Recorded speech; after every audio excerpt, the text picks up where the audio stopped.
Good morning student, welcome to my YouTube channel संजू@ऑनलाइन classes. Please मेरे चैनल को लाइक करें, सब्सक्राइब करें और शेयर करें, जिससे कि आपको आपकी वर्कशीट का सॉल्यूशन आपको मिल सके। तो चलो आज हम क्लास 3 की वीक 23 की हिंदी की वर्कशीट का सॉल्यूशन आपको समझाएंगे। तो प्लीज़ वीडियो को शुरू से लेकर अंत तक ज़रूर देखें, जिससे कि आपको प्रत्येक क्वेश्चन आपको समझ में आ जाए। तो चलो शुरू करते हैं हम। पहला क्वेश्चन, भारत में विभिन्न राज्यों में अलग अलग भाषाएं बोली जाती हैं। नीचे दिए गए कुछ प्रचलित भाषाओं को उनके राज्य से मिलाइए। तो पहला है उड़ीसा। उड़िया पहला है उड़िया। उड़िया भाषा उड़ीसा में बोली जाती है। अगला है बंगाली। बंगाली भाषा पश्चिमी बंगाल में बोली जाती है। अगला है मराठी। मराठी भाषा महाराष्ट्र में बोली जाती है। नेक्स्ट वन है मलयालम। मलयालम केरल भाषा में बोली जाती है। अगला है कन्नड़। कन्नड़ भाषा कर्नाटक में बोली जाती है। इस प्रकार से आपको सभी भाषाओं को राज्यों के साथ मिलाना है। Question number second. Question number second में पूछा गया है, डिब्बों में दिए गए शब्दों के उचित प्रयोग से नीचे दिए वाक्यों को पूरा कीजिए। तो पहला है, कहानी सुनने के कई अलग तरीके हैं। कहानी सुनने से हम सबको मज़ा आता है। अगला है, पंचतंत्र की कहानियाँ कई 100 साल पहले लिखी गई थी। अगला है, बहुत पुरानी बात है। नेक्स्ट वन इज, स्याही भी खुद घर पर ही बनाते हैं। इस प्रकार से आपको सेकंड क्वेश्चन करना है।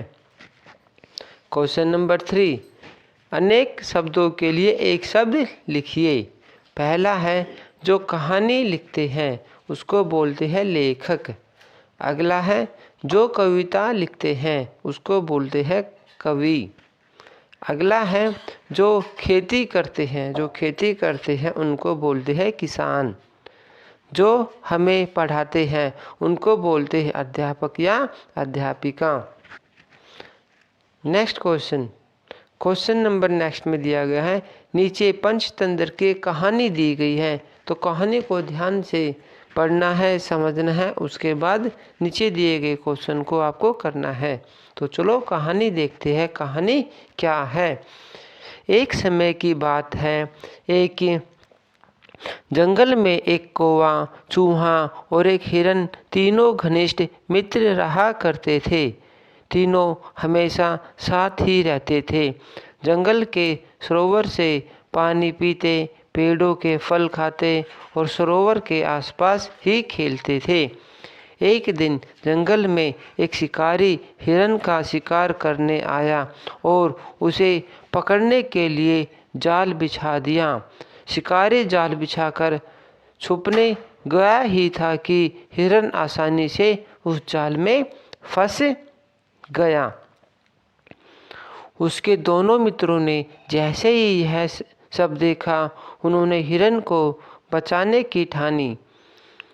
कौवे ने हिरन को कहा, घबराओ मत, मैं शिकारी को ढूंढकर उसे रोकने की कोशिश करता हूँ, तब तक चूहा जाल काट देगा। कौवे ने अपने दूसरे मित्रों को बुलाने की कोशिश की, पर तभी उसने शिकारी को देख लिया। शिकारी को देखते ही उसने अपनी जान जोखिम में डाल दी और उस पर अपनी चोंच से लगातार वार करने लगा। मगर कौवा शिकारी को ज़्यादा देर तक रोक नहीं पाया। शिकारी ने जल्दी ही कौवे पर काबू पा लिया और जाल की ओर भागा। तब तक चूहे ने जाल को लगभग काट दिया था। इतने में कौवे का एक झुंड अपने मित्रों की पुकार सुनकर आया और शिकारी के ऊपर ताबड़तोड़ आक्रमण कर दिया। चूहे ने निडर भाव से जाल को को तर दिया, जिससे हिरन आज़ाद हो गया और वे दोनों भाग चले। कुछ दूर भागे ही थे कि उन्हें अभ्यास हुआ कि उसका मित्र कौवा शिकारी के चुंगल में आ गया था। हिरन तुरंत लंगड़ा कर चलने लगा, जिसे शिकारी को ऐसा लगा कि हिरन घायल है और भाग नहीं सकता। शिकारी ने झट से कौवे को छोड़ दिया और हिरन की तरफ दौड़ा। शिकारी को भागता देख कौवा उड़कर आकाश में चला गया। हिरन भी तेज दौड़कर भाग गया और चूहा बिल में घुस गया। इस प्रकार तीनों दोस्तों की सूझबूझ ने एक दूसरे की मुसीबत में रक्षा की। तो इस प्रकार से आपको कहानी समझ में आ गई होगी। तो पहला क्वेश्चन है, शिकारी का जाल किसने काटा? तो शिकारी का जाल चूहे ने काटा। सेकंड क्वेश्चन है, कौवे को बचाने के लिए हिरन ने क्या किया? हिरन लंगड़ा कर चलने लगा। क्या किया? हिरन लंगड़ा कर चलने लगा, जिससे कि शिकारी ने कौवे को छोड़ दिया और हिरन की तरफ भागा। अगला क्वेश्चन है, दिए गए शब्दों के समान अर्थ वाले शब्द कहानी से चुनकर लिखिए। तो पहला क्वेश्चन है गहरे। गहरे का मतलब होता है घनिष्ठ।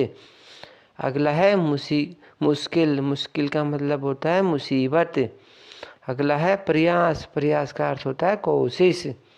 अगला है हमला। हमला मतलब कि आक्रमण करना। चलो क्वेश्चन नंबर नेक्स्ट। इस कहानी से आपको कौन सी दो शिक्षा मिलती है? तो कौन सी शिक्षा मिलती है? मुसीबत में हमें अपने दोस्तों का साथ देना चाहिए। अगला है हमें मुसीबत के समय सूझबूझ से काम करना चाहिए। इस प्रकार से आपको आपकी वर्कशीट का प्रत्येक क्वेश्चन समझ में आ गया होगा। तो प्लीज़ मेरे चैनल को लाइक करें, सब्सक्राइब करें और दूसरे बच्चों के पास भी इस वीडियो का सॉल्यूशन ज़रूर भेजें। वीडियो को शुरू से अंत तक देखने के लिए आप सभी का बहुत बहुत धन्यवाद।